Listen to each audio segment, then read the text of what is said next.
E agora a gente começa a discussão do livro sobre os estados de hipercoagulabilidade, né? E num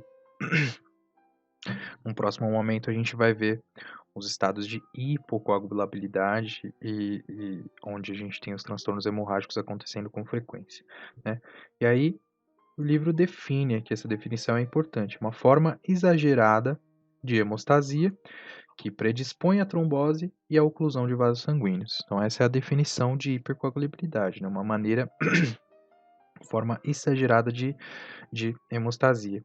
E aí o livro traz informação de que a gente tem duas formas gerais dos estados de hipercoagulabilidade. Uma das formas é o aumento da função plaquetária de fato, e a outra é um acelero, né? Um aumento na velocidade da atividade do sistema de coagulação, né? Então são duas formas diferentes. Uma é a função em si das plaquetas, né, que está aí exagerada, e na outra é a velocidade com que a cascada de coagulação acontece é muito rápida, o que vai trazer para a gente duas possibilidades patológicas. E aí o livro traz o quadro 26.1 aqui, com os principais transtornos relacionados à hipercoagulabilidade. A gente vê aqui separados pelo incremento da função plaquetária ou atividade acelerada do sistema de coagulação. E aí, no incremento da função plaquetária, a gente tem aterosclerose, diabetes mellitus, tabaquismo, níveis altos de lipídios e colesterol no sangue, aumento da concentração de plaquetas. No caso da atividade acelerada, a gente tem um embaraço, né, a gravidez e o puerpério. O puerpério é aquela infecção pós-gravidez, consumo de anticonceptivos orais, o estado pós-cirúrgico, imobilidade, insuficiência cardíaca congestiva e doenças malignas, certo? Então, a gente tem essa separação, né, onde a gente tem um incremento da função das plaquetas e onde a gente tem o aumento da velocidade do sistema de coagulação, certo? Então, o livro vai trazer para a gente duas informações importantes, né? De que os trombos formados nas artérias, têm mais a ver com aumento na turbulência do fluxo sanguíneo, e aí essa turbulência, né, essa mudança no fluxo laminar do sangue nas artérias é que vai produzir a agregação plaquetária, né? Vai aumentar a adesividade e agregação das plaquetas. E por outro lado, nas veias, nos trombos venosos, eh, a gente tem essa condição mais relacionada à êxtase do fluxo sanguíneo, né? Então a gente vai ter ali a maior concentração de plaqueta parada, mesmo que num fluxo normal, mas a maior concentração de plaqueta parada numa determinada topografia e essa coagulação acontecendo. Ou seja, aí ele vai trazer para nós aqui as causas da função plaquetária incrementada, que a gente vai ver em hipercoagulabilidade relacionada à função plaquetária incrementada. Num outro ponto vai ver as causas da hipercoagulabilidade relacionado com a atividade da coagulação incrementada, né? Vou até marcar, atividade incrementada. Então, no caso de função plaquetária incrementada, as causas são a perturbação do fluxo, lesão endotelial e maior sensibilidade da plaqueta aos fatores de adesão e agregação, né? Então a gente vê que nas placas ateroscleróticas, quando a gente tem aquela deposição de lipídios nas placas na íntima das artérias, é, a gente vai ter uma mudança, como a gente conformou diferente aquele ponto em específico no vaso, a gente tem uma mudança no fluxo do sangue, né? E a gente tem um dano no endotélio, né, causado pela deposição de lipídios, e a gente começa a ter aderência das plaquetas. Aí as plaquetas vão se aderindo, vão liberando fatores de crescimento, e aí as plaquetas se aderem liberando fatores de crescimento, o platelet derived growth factor, por exemplo, começa a fazer com que o músculo liso das artérias comece a se engrandecer, a gente vai ter cada vez mais uma turbulência nesse fluxo, né? E aí vai contribuindo para o desenvolvimento da aterosclerose, certo? Aí o livro vai trazer para a gente a compreensão do termo trombose, né? O termo trombocitose, na verdade. Trombose é a condição onde de fato há oclusão. Trombocitose é a condição em que a gente tem uma elevação na contagem de plaquetas no soro sanguíneo para cima de 1 milhão de plaquetas, né? Então, usualmente a gente tem ali de 150 a 450 mil, 100 a 400 mil. O livro traz para a gente informação 150 a 400 mil, mas nesse caso, onde a gente tem uma contagem para cima de 1 milhão de plaquetas, a gente tem o que chama-se de trombocitose. A trombocitose, perdão, ela pode se apresentar em duas condições. Então, ela pode ser uma trombose secundária a uma outra doença, uma outra condição, né? Então, uma condição pode desencadear a trombose, ou ela pode ser um processo essencial, uma trombose primária, onde a gente tem uma afecção direta da função das plaquetas, e aí essa trombocitose começa a acontecer. Então, a gente tem a trombocitose secundária e a trombocitose primária, o aumento da recontagem de plaquetas em um processo que é essencial para as plaquetas em si. Então, como é que funciona a trombocitose, né? Então, a gente sabe que a trombopoietina, que é esse hormônio muito especial, ele é que é necessário para regular a diferenciação dos megacariocitos, certo? Então, ele vai lá na célula-mãe, na pluripotencial, estimula ela para se diferenciar a uma célula, a uma unidade formadora de colônia de megacariócitos, e a gente vai ter o megacariocito. Então, a elevação de trombopoietina na corrente sanguínea é o que vai estimular a maior produção de megacariócitos e uma maior produção de trombócitos, certo? Porém, a gente tem aqui um mecanismo de regulação e como ele funciona. A trombopoietina se transporta unida aos receptores de superfície das plaquetas que estão circulantes, né? Então, se essa pessoa tem as plaquetas destruídas por algum motivo, e uma outra forma que é a forma livre, né? Essa forma livre é que promove a proliferação dos megacariocitos. Então, ela se transporta, ela viaja pela corrente sanguínea de duas maneiras, ou junto com plaquetas, ou livre. A livre é a que estimula. Se a gente tem uma destruição por alguma maneira, de alguma maneira, por algum mecanismo, das plaquetas que estão circulantes no sistema vascular, essas plaquetas aí, elas vão liberar a trombopoietina que elas estavam segurando junto com a superfície celular. E aí essa trombopoietina livre na circulação vai aumentar e vai lá estimular a célula mãe pluripotencial, que vai diferenciar mais megacariocitos, que vai produzir mais trombocitos, né? Então se a gente tiver uma contagem alta de plaquetas na circulação, a gente tem a trombopoietina toda unida aos receptores, né? Pouca trombopoietina livre em sangue, e aí esse mecanismo está estabelecido. Se a gente tiver uma quantidade baixa de plaquetas, provavelmente, né, a trombopoietina livre vai estar maior, em maior concentração na corrente sanguínea, e ela vai lá estimular a, os megacariocitos, a produção de megacariocitos para produzir mais plaquetas.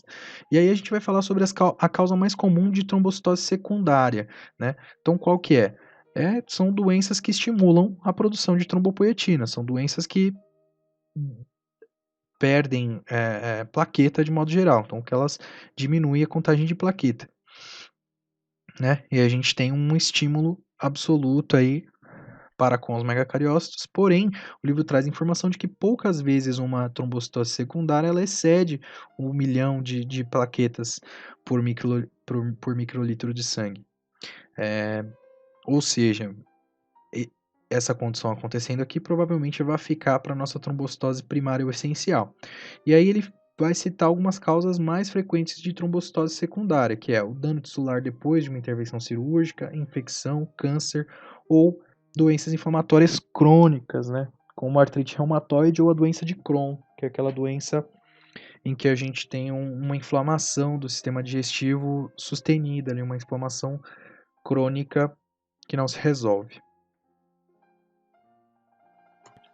E aí, descrevendo o transtorno de trombocitose primária ou essencial, a gente vai entender que é um transtorno mieloproliferativo, né? A gente tem uma neoplasia de células da medula óssea, que estimulam ali as células mãe hematopoéticas, e a gente vai ter uma alta proliferação de megacariócitos, mesmo com níveis baixos ou normais de trombopoietina, né? Aí, esse transtorno mieloproliferativo, ele vai ocasionar algumas anomalias no receptor da trombopoietina, e a gente vai ter uma alta concentração de trombopoietina em sangue, e a gente vai entender quais são as características clínicas é, é, mais as condições relacionadas à trombose, em que essa trombocitose primária essencial ou a trombocitose secundária vão produzir no organismo.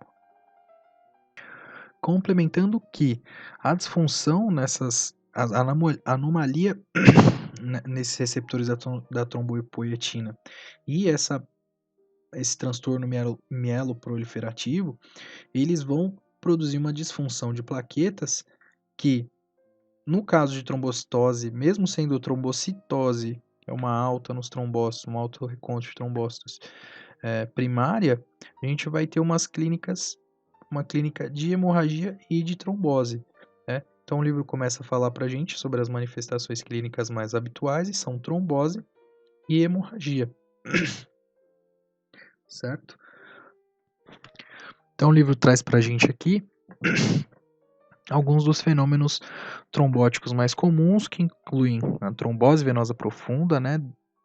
Deep, Deep Venous Thrombosis, DVT, a TEP, tromboembolismo pulmonar, e trombose de veias porta e veia hepática. E ele traz também um achado comum, que é a palpitação e ardor dos dedos por oclusão das arteríolas das mãos, né? São muito pequenas por agregados plaquetários. E sugere também a gente raciocinar sempre no tratamento, e aí o tratamento vai ser a gente conseguir diminuir essa contagem de plaquetas, né?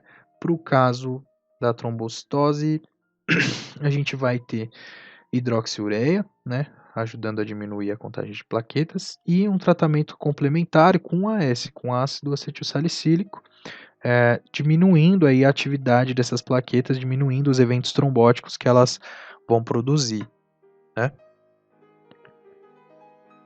Então, o livro traz esse quadro com pontos chaves do estado de hipercoagulabilidade, e a gente vai falar que os trombos arteriais se relacionam com fluxo turbulento e aderência plaquetária, e os trombos venosos com êxtase de fluxo sanguíneo. A gente pode esquecer disso aqui. Então, trombos arteriais e trombos venosos. Trombos arteriais vão ser produzidos por fluxo sanguíneo turbulento e aderência, e trombos venosos pela êxtase do fluxo sanguíneo e concentrações incrementadas dos fatores de coagulação. Mas êxtase do fluxo sanguíneo acho que é a palavra-chave para a gente poder descrever esses eventos de hipercoagulabilidade. E a gente vai começar a falar sobre hipercoagulabilidade relacionada com atividade de coagulação incrementada, né? Então a gente vai ter provavelmente um incremento dos fatores procoagulantes, ou uma diminuição dos fatores anticoagulantes, né? Esses transtornos, esse tipo de transtorno, ele vai ser mais comum para a gente. Esse tipo de transtorno vai ser apresentado para a gente de duas maneiras. Ou vai ser um transtorno primário, que é uma alteração genética, ou vai ser um transtorno secundário, um transtorno adquirido. Então, os transtornos vão ser os herdados ou os transtornos adquiridos. Dos herdados, os mais frequentes são alterações no gene do fator 5, fator de Leydig, ou alterações no gene do fator da protrombina, no gene da protrombina em si. Então, a gente provavelmente vai ter uma protrombina mais facilmente ativante, ou algo do tipo, né? Então, aí o livro explica que simples mudanças no gene da protrombina faz com que aumente muito os níveis de protrombina, e aí a gente vai ter mais trombose venosa acontecendo nesse organismo. E são os dois mais frequentes, né? Então, o gene do fator 5, alterações do gene do fator 5, ele é muito comum, acontece de 2 a 15% das pessoas caucasianas, pessoas brancas, e a gente tem essa mutação chamada mutação de Leiden, né, que é o nome do fator, e com essa mutação no fator, né, um fator defeituoso, a gente tem uma má reação dele com a proteína C e uma perda de um mecanismo contra-regulador antitrombótico, né? Então, a gente acaba tendo esse estado de hipercoagulabilidade pela perda de um mecanismo que regula a coagulação. Então o livro traz para a gente a discussão dos transtornos adquiridos e faz a gente entender que tem algumas causas que produzem aí esse aumento na atividade de coagulação das da nossa cascada de coagulação, né? Por exemplo, a estase venosa por repouso prolongado na cama ou imobilidade produz esse quadro.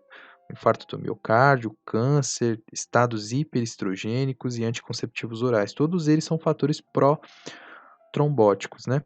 E aí o livro traz que o tabagismo e a obesidade também estabelecem e promovem um estado de hipercoagulabilidade que não se conhece muito bem o motivo.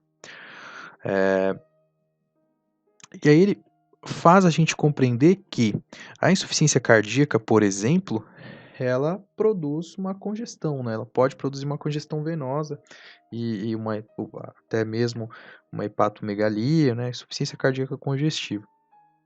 E a gente tem um maior estado de êxtase venoso e aí um maior risco de trombólise, de trombose, perdão, de tromboembolismo pulmonar, etc. As síndromes de hiperviscosidade, policitemia, né? E os eritrócitos das células falciformes também vão incrementar a resistência ao fluxo e estabelecer êxtase venosa dos pequenos vasos, né? Então a gente vê que tem vários acometimentos aqui. O livro traz que as pessoas pós-operadas, pessoas em situações de risco para trombose, elas devem receber o tratamento com heparina se não tiver contraindicada, e que os dispositivos de compressão pneumática nas pernas, por exemplo, tem bastante evidência na literatura que mostra que eles auxiliam de fato nesses mecanismos. A gente vai ver síndrome antifosfolipídios, né? Então, a gente tem a síndrome de antifosfolipídios, né, uma condição autoimune, onde a gente tem essa afecção se relacionando com anticorpos, sobretudo IgG, que estão dirigidos contra algumas proteínas que seriam anticoagulantes, né?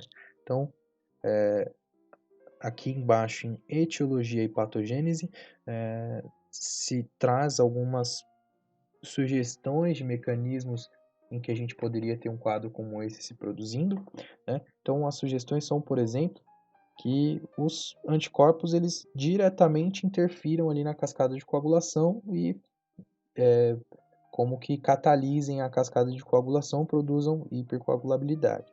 Ou os anticorpos podem estar se unindo direto ali, como eles são autoanticorpos, eles podem estar se unindo direto ali às superfícies celulares das células endoteliais e aí produzindo uma reação de liberação de citocina que induz aí uma agregação plaquetária e um estado de hipercoagulabilidade. Ou então, se dirigindo a essa proteína sérica, que é um enlace de dois fosfolipídios, né, que funcionaria aí como um anticoagulante. A gente tem esse anticorpo contra fosfolipídio, né, antifosfolipídio. A gente tem duas proteínas com um enlace de fosfolipídio, aí o anticorpo vai atacar o fosfolipídio que está produzindo, né, essa ponte, e aí a proteína vai ser desativada e a gente vai ter um estado de hipercoagulabilidade porque essa proteína não está mais funcionando para diminuir o transtorno, né? E aí, no caso da síndrome antifosfolipídios, como que a gente tem de manifestação clínica, né, de afecção a essas pessoas. Então é bastante comum que essa condição de hipercoagulabilidade, esteja presente numa pessoa que porta síndrome de antifosfolipídios, né, e a gente vê DVT acontecer, eh, trombose venosa profunda, TVP, acontecer em 50% das pessoas que têm a síndrome antifosfolipídio, em 50% de outras delas, né, dos casos, trombose arterial afetando o sistema nervoso central, o cérebro, né, produzindo ataque isquêmico transitório ou acidente vascular. Outras topografias também comuns de comum afecção são as artérias coronárias do coração e as retinianas, artéria renal e artérias periféricas de modo geral. E aí uma informação interessante e importante de gravar é que mulheres com transtorno de síndrome de antifosfolipídios, elas têm uma perda da gravidez, um histórico de perda de gravidez, porque ela tem esse transtorno, né, de hipercoagulabilidade, e aí os vasos sanguíneos da placenta, por exemplo, vão sofrendo trombose, e nesse processo a gente tem isquemia da placenta e morte do feto, né, então é bastante comum que isso aconteça. E aí o livro traz informação de que a pessoa que tem síndrome de antifosfolipídios, ela tá tem esse transtorno de hipercoagulabilidade e usualmente ela vai sofrer um acidente e esse acidente ele é recidivo, mas depois de algum tempo, né, depois de meses ou anos, mas ela não vai sofrer vários acidentes ali no mesmo momento, ou talvez na mesma internação, na mesma semana, né. E em alguns casos, ocasionalmente, né, alguém tem múltiplas oclusões, de uma só vez, e isso é muito grave, né, a gente vai chamar essa condição de síndrome antifosfolipídio catastrófico, isso é muito grave, e tem a mortalidade extremamente alta, o que é bastante preocupante. Então, usualmente essas pessoas sofrem, né, com esses episódios, né, trombóticos de oclusão de vasos, oclusão de veias, oclusão de artérias, porém, elas sofrem um por cada vez. Se a gente tiver isso acontecendo em vários pontos, uma pessoa diagnosticada com síndrome antifosfolipídio, a gente tem esse síndrome antifosfolipídio catastrófico, que a mortalidade é bem alta. E o tratamento para essa condição dentro de uma pessoa que é portadora da síndrome é de reduzir os fatores que predispõem a esse estado de hipercoagulabilidade, né? Então, numa pessoa tabagista que ela deixe de fumar, numa pessoa que, por exemplo, consome anticonceptivo oral, que ela deixe de consumir, né, as, as, o anticonceptivo oral, que, sobretudo o que contém estrogênio, e aí o livro traz essa informação para nós, né, de que esses que contêm estrogênio são, de fato, os que induzem mais a condição. Os acidentes trombóticos agudos vão se tratar com varfarina e heparina, né? E, e a supressão imunitária dos casos de síndrome antifosfolipídico, né? Provavelmente com corticosteroide, com corticoides de modo geral, né? Prednisona possivelmente. Mas, para prevenir outros episódios de trombose, né, outras tromboses, a gente vai estimular o uso de ácido acetil salicílico, que tem essa duração mais arrastada, né, tem na sua função essa duração mais arrastada. Então, vai indicar o uso de AS. E assim, finaliza o capítulo, a gente vai para transtornos hemorrágicos.